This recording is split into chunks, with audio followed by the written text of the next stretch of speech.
Energi Sukses Bisnis hanya di RRI Pro 3, Jaringan Berita Nasional.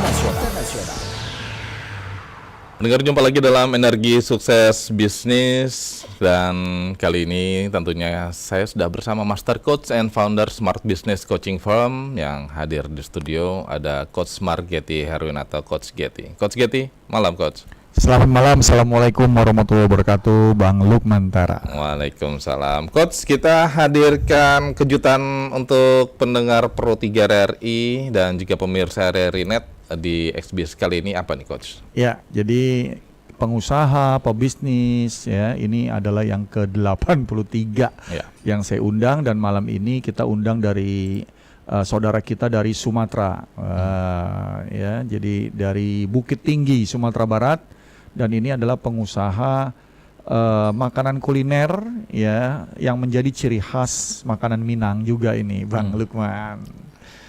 Apa Coach itu? Nanti kita sapa ya. Sudah tersambung nih Coach, nampaknya ada pemilik usaha sate Padang, Inyak Datua, Kota Bukit Tinggi, Sumatera Barat. Ada Pak Andre Viali. Pak Andre, selamat malam. Malam Pak Andre.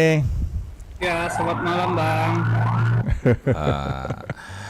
Ini usaha, kalau sana sate nggak ada sate Padang ya? Nggak ada nama Padang ya, langsung ada ya? Sate Inyak Datu gitu. Kita nyari sate Padang nggak ketemu. Nggak ketemu ya.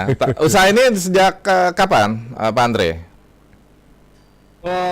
Ya, sedikit saya jelasin. Ini sebenarnya usaha ini mulai kita rintis bersama orang tua itu sekitar tahun 2008. 2008. Nah, memang sih background orang tua saya itu kuliner, tetapi beliau sangat fokus di rumah makan. Nah, jadi dia fokus di rumah makan cuman dari sejak tahun 90-an. Tetapi kami mengalami kegagalan itu di 2006. Nah, di 2006 kami gagal sehingga tidak punya modal. Terus sehingga kami cobalah pulang ke kampung, ke daerah batas kota Bukit Tinggi. Nah, dari sanalah mulanya kami memulai usaha kecil-kecilan gitu. Usaha kecil-kecilan, tetap orang tua itu masih fokusnya di bidang rumah makan pada awalnya gitu. Karena tidak ada modal lagi, jadi kami dulu bikin warung 2x3 menumpang lah di sebelah rumah saudara gitu. Nah, awalnya kita sate ini hanya pelengkap pada sore hari gitu. Nah, setelah berjalan, tetap ini yang rumah makannya kenapa kok nggak ada kemajuan gitu. Malahan satenya responnya positif hari demi hari itu. Ya alhamdulillah ya, respon dari konsumen tuh makin bagus, promosi dari mulut ke mulut konsumen, sehingga orang tua saya mulai kewalahan nih gitu. Kewalahan antara nasi apa sate gitu. Nah, terus kita cobalah untuk coba yakin kalau usaha yang sederhana saat ini kayaknya patut kita seriusin gitu. Nah, waktu itu kita mulailah geser usaha nasinya dan mulai fokus satenya gitu. Pada saat itu kita hanya mulai dengan satu item kuah dan satu jenis daging gitu. Waktu itu saya masih kuliah sih gitu. Saya bantu-bantu orang tua di sembari waktu kosong gitu. Nah, sampai 2010 usaha tersebut masih dijalankan sama orang tua bersama saudara saya gitu. Nah, bersama saudara saya, terus saya tamat kuliah 2009, saya bekerja di perusahaan swasta. Saya lihat nih gitu, kok saya rasanya kurang yakin dengan sebagai karyawan swastanya gitu. Sehingga saya memutuskan resign di 2010 dan coba fokus. Kayaknya ini sate ini salah satu punya peluang gitu ke depannya. Sehingga waktu itu saya mulailah resign di 2010 bersama saudara saya, Gary. Kami cobalah bagaimana usaha yang mungkin sederhana ini mampu nggak kita angkat besar gitu, dengan belajar kepada usaha-usaha yang banyak dulu kecil tiba-tiba mereka juga besar. Kita lihat kan kalau sate ini salah satu ya makanan tradisional yang pasarnya cukup luas lah, Ya. dari anak kecil sampai orang tua atau semua kalangan lah gitu. Nah waktu itu kita optimis pasarnya ini kayaknya luas gitu. Nah makanya mulai kita lebih serius lah membaca peluang pasar, mencoba menganalisa strategi nanti ke depannya bagaimana ini pemasarannya atau perkembangannya. Nah waktu itu kita mulai lebih melirik kepada konsep jaringan atau franchise gitu. Nah sampai dari 2010 sampai 2016 itu kita masih tertati-tati lah gitu. Dari segi waktu itu kan media nggak kayak sekarang lah gitu, sosial medianya gitu, atau franchise-nya nggak kayak sekarang, sehingga kita yang di daerah ini ya secara otodidak aja mencoba bagaimana ya ngebangun bisnis jaringan gitu. Dan alhamdulillah di 2017 ada nih yang berminat. Nah kami coba buka pertama kali itu di daerah Bandung. Nah cabang pertama kami di 2017 itu di Bandung, alhamdulillah, dan setahun berikutnya buka cabang gitu di daerah Cimahi gitu. Dan di 2000 sampai di 2009 alhamdulillah itu perkembangannya bagus, dan kita juga mulai buka di daerah Pekanbaru. Dan tanpa lagi bagus-bagusnya itu ya itu COVID datang ya. COVID. Nah COVID datang. Dari pas masa COVID itu dari 10 outlet kami di 4 provinsi kami kehilangan 5 outlet gitu. Nah sampai sekarang ya kita cuman masih bertahan di 5 outlet dulu gitu. Ya. Bang. Di kota mana saja yang tersisa berarti? Gimana Bang? Kota mana saja yang tersisa, Pak Andre? Yang tersisa sekarang kita Pekanbaru ada 2. Itu kalau Bang Lukmannya ke kota Pekanbaru itu keluar dari bandara langsung nampak tuh outlet Inyek Datuknya gitu. Nah terus di Jalan D5 kita alhamdulillah ada. Terus di Kota Padang kita ada 2. Terus di Bukit Tinggi nih yang usaha pusatnya awalnya gitu, yang memang basicnya itu tetap ada gitu di Bukit Tinggi. Dan untuk sementara waktu kita memang masih coba bertahan dulu di sini sampai tunggu ini momennya nih Bang. Kita ngelihat nih harus lakuin strategi apa di tengah gempuran para yang senior atau yang lebih profesional di bisnis kulinernya gitu. Kita undang pendengar ya, Coach ya, dan boleh. Pak Andre ya. Pendengar silakan untuk Anda yang bergabung bersama kami dalam XBIS kali ini, kembangkan usaha warisan keluarga bersama Coach Giety dan juga pemilik usaha sate Padang Inyek Datuk Kota Bukit Tinggi Sumatera Barat, Pak Andre Fiali. Silakan kami buka di 0213523172, 0213844545. 0213866712 atau juga bisa melalui pesan WhatsApp kami di 081399398888. Coach, ini artinya Pak Andre ini bisa membaca peluang ya. Ketika tadi usaha satenya hanya pelengkap saja, justru malah sekarang yang bisa diandalkan, Coach. Iya. Jadi bisnis misalnya bisnis kecil gitu ya, ada di daerah yang tentu awalnya pasar di daerah itu ya orangnya kadang-kadang itu-itu aja gitu ya. Dan bagaimana kita bisa membuat makanan ini sangat enak, beda dengan yang lain. Jadi kalau kita ke Kota Padang, mungkin sate yang namanya kita nyebut di Jakarta sate Padang ini banyak banget. Tetapi rasanya yang beda, yang punya ciri khas gitu ya. Dan ini jadi ngangenin kalau kemarin kita undang dari beberapa daerah ya, dan makanan tradisional ini sebenarnya bukan cuman orang nyari makanannya, akhirnya datengin wisata juga, ini yang paling penting ya. Dan Pak Andre ini adalah generasi kedua yang bertahan ya dari tahun 90 bisnis kuliner, yang tadinya udah kerja jadi udah deh kita ngembangin bisnis keluarga aja, yang tadinya memang restoran akhirnya jadi sate Padang, dan ternyata ini lebih besar dari restoran yang sebelumnya pernah dibuat. Karena satu, keunikannya, tekunnya, fokus gitu ya. Dan ini yang jarang ya, biasanya beda generasi, beda usaha. Ini Ya. meneruskan gitu, dan ini pasti ada cerita yang tadi diceritain sama Pak Andre. Ini yang menjadi sebuah energi ya yang membuat saat ini terus tumbuh dan mencapai sukses. Karena dari nggak ada modal, bangkrut gitu ya, akhirnya tumbuh lagi dan rupanya ini pas gitu ya. Dan Ya. itulah kuasa Allah gitu ya, Ya. bahwa ada saatnya bisnis itu tumbuh karena memang ketekunan. Ya, karena nggak semua usaha warisan itu bisa berjalan kembali ya, Coach ya. benar. Baik, nanti kita akan lanjutkan ya. Tapi kita sapa pendengar dulu, ada Bu Dinda di Bogor. Bu Dinda, selamat malam. Selamat malam kembali Bung Lukman Tara. Pagi, Bu. Malam, silakan. Malam Bu Dinda, apa kabar Bu Dinda?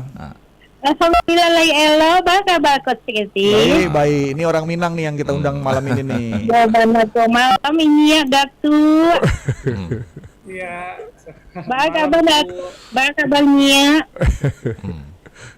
Ini Bu Dinda nggak pulang-pulang Ya. kampung, di Bogor terus. Kok Allah ini ya Datu kok indah apa koda Bung Lukman. Ya. Saya baca translate di bawah saja nih ya. Silakan Bu Dinda. Nggak apa kok. Ya. Iya, ini ya. Jadi sate ya kalau di Sumatera Barat nggak ada sate Padang ya, pokoknya sate aja ya. Sate aja. Iya, Padang sate Padang tuh kalau di luar Sumatera Barat. Ini ya apa yang menjadi khas karena sate itu kan banyak ya Nya ya. Di mana-mana sepertinya khususnya di Sumatera Barat itu banyak gitu kan. Apa yang jadi Pembeda ya? Jadi pembeda atau mungkin ada boleh di spill itunya apanya rahasia apa ya? Kenapa jadi banyak yang suka begitu ya sate ini Datuk Sohan? Ya. Terus yang itu yang pertama. Pastinya sudah ketemu dong sama Coach Casey kan ini ya. Coach Casey apa namanya Datuk Allah ketemu sama Coach Betty? Kayaknya belum, Bu. Karena waktu itu Inya Datu ini yang datang adalah franchisee-nya ke acara saya. Untuk Pak Andre-nya tuh saya undang hari ini untuk cerita tentang kesuksesannya berbisnis sate Padang Inya Datu ini. Nah begitu ya, oke. Karena tadi outlet pertamanya di Bandung, bagaimana? Karena lidah orang Jawa Barat kan juga agak-agak berbeda gitu ya. Itu bagaimana respon warga Jawa Barat untuk sate Padang lah dibilangnya ya. Kalau kami bilangnya sate Padang. Nah, itu aja sih untuk Nia Datu, mudah-mudahan lancar usahanya. Amin. Terima kasih Bu Dinda. Mudah-mudahan Coach Gessi juga bisa cicip itu. Harus ke Bukit Tinggi. Ya, terima kasih. Terima kasih Bu Dinda ya di Bogor. Silakan Pak Andre. Apa yang jadi pembeda dengan sate Padang pada umumnya? Nah, jadi sedikit saya coba jelasin ya mengenai jenis sate Padang gitu. Kebanyakan kan di luaran itu orang cuma tahu sate Padang gitu. Padahal sate itu di Sumatera Barat itu punya beberapa karakter dan mencerminkan daerahnya gitu. Nah, pertama itu daerah yang karakternya mungkin Bung Lukman atau gitu itu pernah ketemu yang kuah merah. Oh iya, kuah merah. Kuah merah itu sebenarnya sate yang identik itu sebenarnya itu Pariaman sama Padang. Oh. Nah, daerah Pariaman sama Padang gitu. Kuah Terus merah. ada lagi nih yang identiknya seperti Padang Panjang, Payakumbuh, Batu Sangkar. Nah, itu identiknya kuah kuning, dagingnya rebus gitu. Nah, terus apa yang membedakan itu sama satenya Datua? Nah, satenya Datua itu punya karakter yang mencerminkan kalau daerahnya itu Bukit Tinggi Agam. Itu punya perbedaan sama sate-sate yang lain itu di kuah sama-sama kuning, tetapi kita bedanya itu di daging. Daging kita itu ada serundengnya gitu. Kayak ada serundengnya. Itu khas daerah memang adanya itu Agam sama Bukit Tinggi gitu. Terus satu lagi yang membedakan khas kita itu adalah sate kuah kacangnya gitu. Nah, sama kayak Madura. Nah, kalau di Bukit Tinggi khasnya itu ada punya kuah kacangnya gitu. Nah, Cuman kebanyakan kan orang cuma tahu sate Padang gitu. Iya. Ternyata kalau yang di Sumbar itu memang ya mudah-mudahan itu banyak orang mulai ini daerah Pariaman ini gitu. Jadi bisa tahu ya dari semuanya tekstur ini. ada karakter khusus lah gitu. Iya. Terus mengenai yang cabang pertama di Bandung ya. Nah di Bandung itu saya banyak dapat pelajaran berharga lah gitu. Saat mengangkat kuliner tradisional ke luar provinsi yang mempunyai kebiasaan atau selera yang berbeda, luar biasa tantangannya gitu. Apalagi Sunda gitu kan. Nah di awal-awal yang pasti itu setiap kali ada beberapa konsumen datang, waktu itu di awal-awal kan saya sering stay di Bandung mendampingi, itu malahan yang kenapa nggak ada nasinya gitu. Saya juga bingung, ini sate Padang dikasih nasi ya gimana gitu kan. Nggak ada, saya coba jelaskan ya kalau sate Padang ya kayak gini, yang adanya ya ketupat gitu. Nah terus mengenai selera, nah sedikit nilai tambah untuk Inyak Datua lumayan bertahan lah di waktu itu di Bandung, sehingga kita juga ada buka di daerah Dagu cabang. Itu karena memang karakter Inyak Datua itu lebih rasanya itu lebih soft ya, karena kan kebanyakan sate Padang pedas gitu. Nah atau sebagian orang yang umurnya agak tua yang mungkin nggak bisa makan rempah banyak gitu. Nah khusus di kita memang pengen cita rasanya itu yang semua kalangan bisa gitu, nggak terlalu pedas, anak bisa. Dan alhamdulillah lah itu yang mungkin salah satu membuat kita cukup bisa bertahan waktu itu di Bandung. Cuman memang kita nggak sanggup bertahan itu karena COVID gitu. Di saat COVID memang kita nggak punya pilihan, karena waktu itu kan kalau PSBB-nya kalau kayak di Bandung ketat ya, beda sama kayak waktu di Sumbar gitu. Sehingga online shop pun nggak jalan gitu. Sehingga waktu itu kita putuskan ya udah kita mundur dulu, karena kita nggak tahu nih ini sampai kapan ya ini musibah ini berjalannya gitu. Cuman sejak kita mundur memang saya mendapati beberapa hal yang suatu saat saya mulai ekspansi lagi keluar, ada beberapa poin-poin yang memang harus saya pertimbangkan. Iya, baik. Ditahan dulu ya Pak Andre ya. Ini menarik ya. Ada pendengar lagi yang ingin bergabung bersama. Ada Pekanbaru, ada Pak Heri Tanjung di Pekanbaru. Pak Heri, selamat malam. Selamat malam, Bung Lukman. Iya, malam Pak. Silakan. Ya, selamat malam, Coach. Ya, malam Pak Heri. Bu Andre ya. Ya, Pak Andre. Kebetulan di Pekanbaru ya. Pekanbaru. Ya, malam. Kalau kita bercerita tentang sate, jangankan sate yang ternama dan enak rasanya, sate gerobak yang didorong lewat depan rumah, aromanya bukan main gitu ya. Saya jadi lapar nih Coach. Iya, apalagi kalau udah disiram dengan minyak makan kuah, disiram kan daging itu disiram mesti dibakar. Asapnya kemana-mana, itu mungkin sengaja, itu mungkin tukang jual sate itu mungkin menyiram. Mancing ya? Menyiram itu, iya mancing itu, asapnya kemana-mana. Nah itu, di Pekanbaru sama kayak di Padang ya, di Bukit Tinggi nggak ada juga tuh sate Padang, nggak ada. Umumnya di Pekanbaru ini orang Minang juga ya. Iya, Minang. Nah, saya tahu tadi saya dengar di Jalan Delima, Bu Andre, di dekat mananya Jalan Delimanya? Jalan Delima. Ya. Ya, biar saya cari. Ya, baik, itu saja Pak Heri. Ada. Ini saya mau tahu di Jalan Delimanya di mana? Ya, nanti disampaikan. Oke ya, di Pekanbaru ada sate 45 terkenal juga. Ya, ditunggu ya Pak Heri ya. Terima kasih Pak Heri. Ada Bu Widya di Kuningan. Selamat malam Bu Widya. Halo Bu Widya. Ya, terputus ya. Mungkin bisa ditanggapi dulu tadi Pak Heri di Pekanbaru. Jalan Delimanya di mana? Di sebelah mana? Ya, itu kita Jalan Delimanya di depan Jumbomat gitu, sebelum Simpang Lobak gitu. Pas di berhadapan dengan Jumbomatnya gitu. Jumbomart. Dan itu outlet pertama gitu. Sebenarnya di Pekanbaru kita ada 3. Waktu itu di Jalan Sisingamaraja, itu salah satu outlet kita yang paling besar. Tetapi lagi-lagi itu salah satu yang terdampak COVID waktu itu. Nah, sehingga sekarang kita di Pekanbaru itu kita sisa 2 dulu, yang di Simpang 3 Bandara 1 itu pas bersebelahan dengan rumah makan. Saya coba merintis rumah makan, itu sate sama rumah makan gitu. Kalau yang di D5 itu kita fokus sate aja gitu. Mudah-mudahan nanti Pak Heri bisa mampir ya ke sana. Iya, itu nanti mau dicari sama Pak Heri tadi katanya. Ya, kita mau ke Bukit Tinggi juga. Baik, Coach Getty dan Pak Andre kita jeda sejenak ya. Nanti kita akan lanjutkan eksibisi kita kali ini. Energi sukses bisnis hanya di RRI Pro 3, jaringan berita nasional. Kami lanjutkan eksibisi kita pada malam hari ini terkait dengan apa Coach tadi? Warisan keluarga. Ya.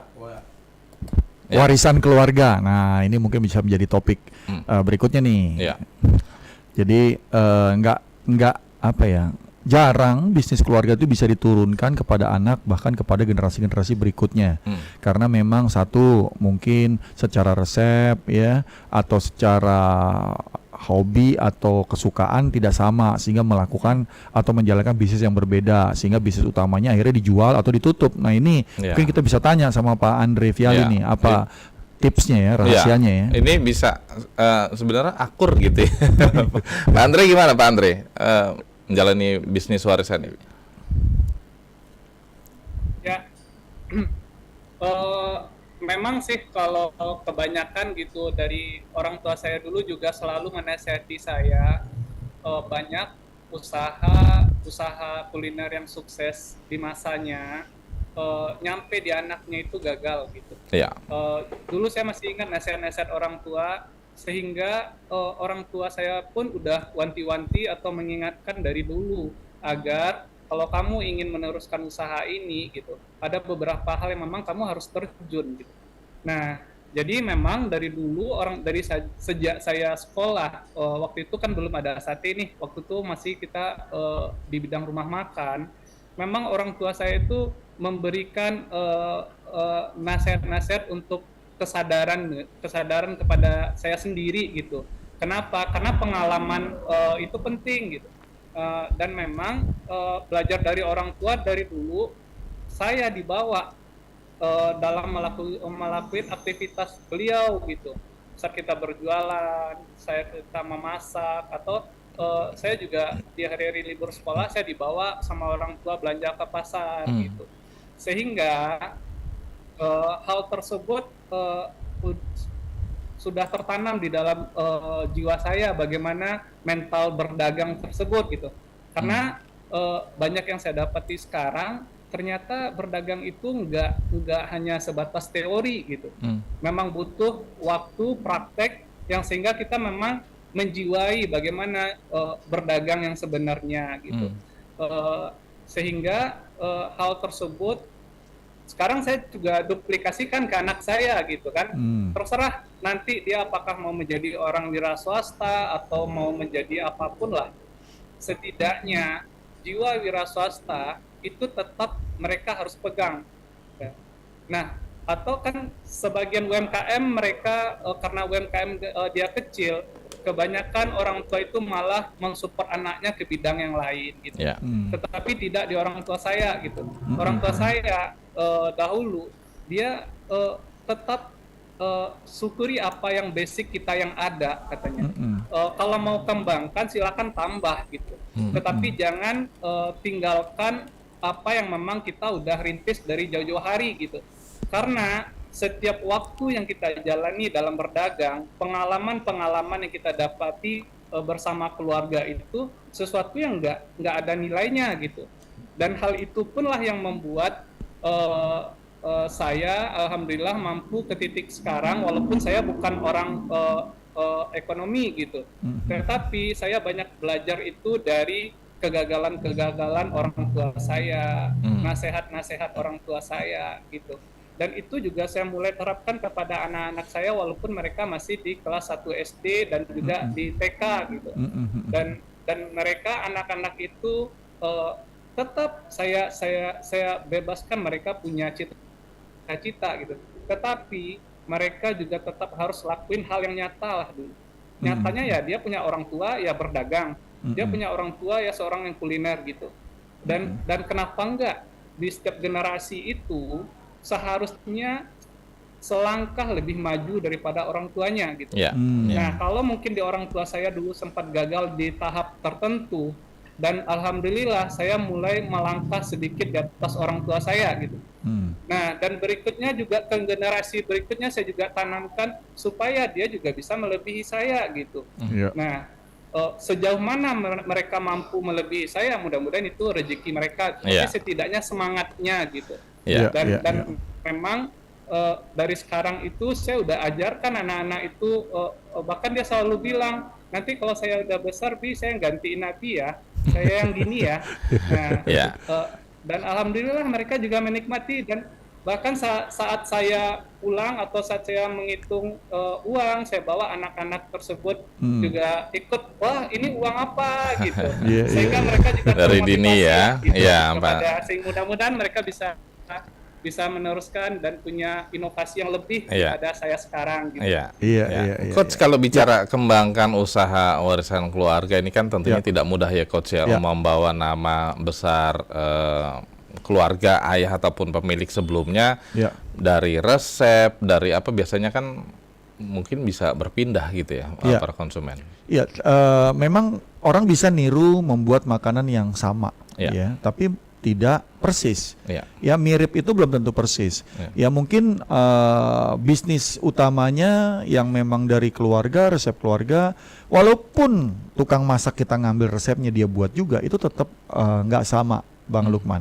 Karena memang dari cita rasa, terus tadi nilai-nilai yang ditanamkan, orang itu merasa beda kalau dia makan di tempat makan yang memang ini bukan cuma makanannya, tapi orangnya ramah dan melayani dengan baik, dan karena ownernya itu melayani karyawannya dengan baik, sehingga karyawan-karyawannya juga melayani pelanggannya dengan baik.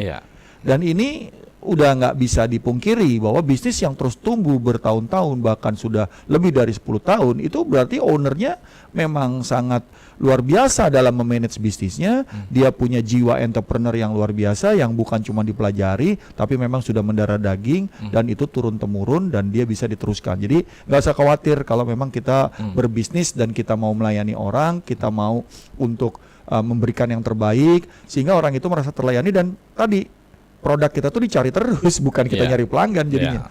Bagaimana cara melayani pembeli atau konsumen ini sangat berpengaruh, Coach. Kalau kita lihat juga banyak yang lari gitu ya, atau kabur gitu ya, karena pelayanannya kurang baik gitu, Coach ya. Itu sangat penting ya, Coach. Yes, penting banget. Dan memang kalau kita punya makanan itu sudah dicari orang, harga berapapun makanan kita itu nggak ada masalah sebenarnya. Orang akan cari, bahkan ada kita makan kok kayaknya segini mahal banget, tapi begitu kita coba emang enak gitu. Besoknya datang lagi gitu. Memang ya tidak tiap hari, tapi orang akan terus cari pada saat dia memang pengen nyobain makanan itu. Dan ini kita dengerin sate Padang ini aja, ntar ada yang pulang kampung nih, mau Ramadan, mau Lebaran, biasanya orang-orang Minang pulang kampung sebulan. Dia mau berpuasa di daerahnya di Sumatera Barat. Ini umum terjadi. Pak Andre, kalau kebanyakan tadi saya ngobrol ya secara fair sama Coach Getty, ini bicara kebanyakan lidah ya, Coach ya, kalau untuk di Jakarta ya, untuk dagingnya. Secara umum lidah. Nah, kalau Pak Andre sendiri ini apa? Daging yang digunakan lidah juga atau ada daging sapi bagian lainnya? Halo? Ya. Tadi dari bahan bakunya, apakah ada selain, kalau di Jakarta kan banyak umumnya lidah, Pak Andre. Apakah menggunakan yang lain, variasi atau cita rasanya? Kalau untuk bahan baku menu ya? Nah, selain daging sapi, itu kita mulai juga itu ada sate ayamnya. Sate ayam. Ada sate ayam dengan bumbu Padang. Nah, bumbu kuning. Cuman belakangan kita nggak bikin sate usus lagi, yang jeroan-jeroan kita nggak bikin gitu. Iya. Jadi ada sate ayamnya juga, sate daging sapinya. Tapi dengan bumbu yang sama itu ya, bumbu kuning itu ya? Bumbu kuning, ciri khasnya Inye Dato. bumbunya ada 2, ada bumbu kacang sama bumbu kuning gitu. Dan kalau untuk varian satenya itu ada sate ayam, sate lidah, sate daging gitu. Sapi. Biasanya kita juga punya sate jantung, sate usus kita. Tapi sekarang udah nggak di ini lagi yang jeroan ya, Pak Andre. Jeroan kita mulai nggak bikin gitu. Bikin sakit jantung. Ya, jeroan kita mulai nggak bikin. Tapi ini menarik ya, banyak varian ya. Banyak varian. Ininya gitu, selera habis makan jeroan kan kasihan. Jadi ada rasa ininya juga ya, mengurangi penyakit. Iya. Ini memang membaca pasar atau seperti apa? Banyak varian ini. Pertama memang membaca pasar. Sebenarnya kita lagi menyiapkan ada beberapa pilihan gitu. Cuman memang sekarang kita lagi tahan dulu momennya gitu. Karena yang kita dapati dari daerah itu memang sekarang lagi gempuran kuliner-kuliner franchise-franchisean lagi besar-besaran gitu. Nah, makanya kita coba tunggu momennya dulu lah gitu. Apalagi kayaknya kan kalau yang saya amati setiap usaha kuliner itu ada masanya dulu gitu. Ada masanya dulu. Saya lihat pasarnya untuk brand Inyak Datua itu sekarang lagi di tahap stuck. Kita coba tahan dulu, kita lihat momennya, baru kita nanti launching keluar dengan pilihan kuah. Kita udah siapin beberapa kuah. Terus menu daging pun kita udah siapin, ada beberapa menu daging tambahan gitu. Sebenarnya kan kalau sate ini kan ada lokannya, ada sate cekernya, ada sate telur puyuhnya, itu banyak aneka macam sate yang ada di Sumatera Barat sebenarnya gitu. Nah, tetapi memang untuk saat sekarang itu kita memang coba stop dulu, mudah-mudahan secepatnya kita lihat momen yang tepat, bisa lagi kita ngasih up keluar dan mengasih pilihan-pilihan barunya, Bang gitu. Ya. Coach, kalau bicara tadi strategi, momentum gitu untuk mengeluarkan inovasi baru itu butuh waktu yang tepat gitu. Itu gimana, Coach? Ya, jadi gini, kadang-kadang kita berpikir kita harus tambah menu baru. Tapi ternyata menu baru itu menghilangkan penjualan dari menu yang lama. Sebenarnya pelanggan kita nggak nambah, pelanggan kita itu aja, tapi karena kita banyak variatif, akhirnya kita terlalu banyak produk atau barang yang jadinya sisa. Dan itu kan pemborosan. Kalau kita pas masaknya dan habisnya pas, alhamdulillah semuanya laku dan semuanya terjual. Tetapi kadang-kadang kita ini mau kita kreatif aja nih, kita mau bikin sate ini nih, tapi kita nggak tahu apakah pelanggan kita menyukai atau ada pelanggan yang selama ini belum datang karena ada menu itu dia jadi datang. Nah, ini kan berarti menambah pangsa pasar. Dan benar kata Pak Andre, lihat momentumnya, karena momentum itu penting banget pada saat kita memulai sebuah strategi baru dalam bisnis. Kalau restoran yang membuat menu makanan baru, ya, atau ada pelayanan baru, atau ada promosi atau apapun yang kita lakukan, dan itu semua harus diukur dan dianalisa sehingga waktunya tepat. Kadang-kadang kalau waktunya nggak tepat, kita berpikirnya strateginya yang salah, tetapi ternyata waktunya yang nggak tepat, momentumnya yang nggak dapat. Jadi memang di sini para pebisnis yang memang sudah menjalankan bisnis harus tahu hal tersebut, karena itu satu hal yang dasar. Tapi kalau salah, momentumnya jadi nggak dapat. Ini ya ilmu juga nih untuk UKM lainnya. Kadang kita nafsu gitu, Coach, ya, menghadirkan inovasi. Dan ini bukan cuma untuk bisnis yang kecil tadi diceritakan oleh Pak Andre yang lagi berkembang, tapi bisnis besar pada saat pandemi ada yang jor-joran buka, ternyata pandemi bubar dan hilang uang sewa apa segala macam, udah set up tapi nggak bisa buka karena pandemi. Itu banyak yang rontok dan itu nggak kecil, itu miliar-miliaran ruginya. Dan akhirnya ya udah nggak bisa jalan. Nah, itu salah momentumnya, dan itu memang bukan salah siapa-siapa, tapi karena memang accident, ya, sebuah kondisi force major, ya, dan itu terjadi di dalam bisnis. Makanya harus siap, Bang Lukman. Pak Andre, kalau untuk target di 2026 ini untuk sate Inyak Datua? Kalau untuk 2026 itu kita lagi nyiapin strategi. Sekarang itu memang sih kendala kita itu di SDM ya. Nah, usaha yang banyak cabang itu kan memang risiko untuk standar kualitas dan lain-lain itu kan risiko untuk bermasalah itu pasti ada gitu. Karena beberapa terkendala itu untuk di 2026 ini kita lagi menyiapkan strategi itu untuk outlet kecil gitu. Nah, outlet kecil yang dihandle tidak butuh operasional yang besar, tetapi itu cukup bisa lah untuk salah satu alternatif atau membuka lapangan pekerjaan gitu.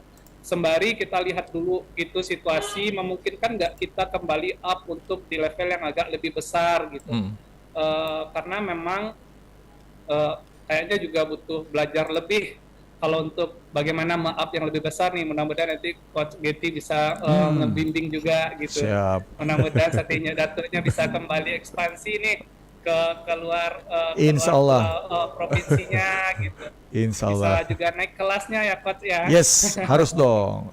Baik, ya, Coach tadi itu udah di spill untuk bisa membantu agar UMKM naik kelas, kan ini udah bidangnya Coach banget ini.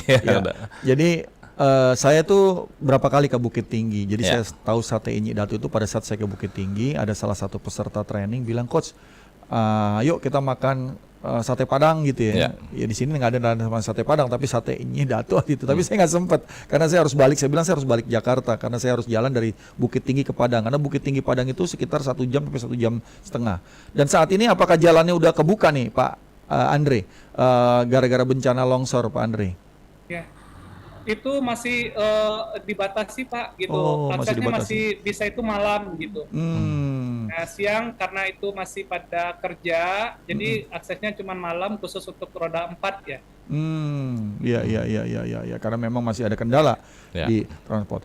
Tapi dengan bisnis-bisnis menengah ya, kalau bisnis kecil kita angkat menjadi menengah, yang menengah jadi lebih besar. Jadi saat ini kayak pengusaha seperti Sate Inyi Datu ini, ya memang pemerintah sangat concern untuk membantu pelatihan-pelatihan, bagaimana secara digital gitu ya, bagaimana mereka juga ngerti membuat pelayanan-pelayanan yang terbaik buat para konsumennya. Dan memang kalau saya tadi bilang produk-produk ini ya pengusaha UKM kecil kita atau pedagang makanan ya cukup kalau mereka buka, mereka habis yang dibuat itu udah cukup buat mereka ya, dan tidak perlu terlalu besar ya, terlalu luas dikembangkannya, tetapi dengan ritme dan konsistensi yang terjadi sedikit demi sedikit tumbuh. Dan memang kendalanya masih di SDM sih, Bang Lukman. Makanya tadi pertimbangannya bukan cuma sekedar produksi makanan, tapi nanti kalau nggak ada yang jaga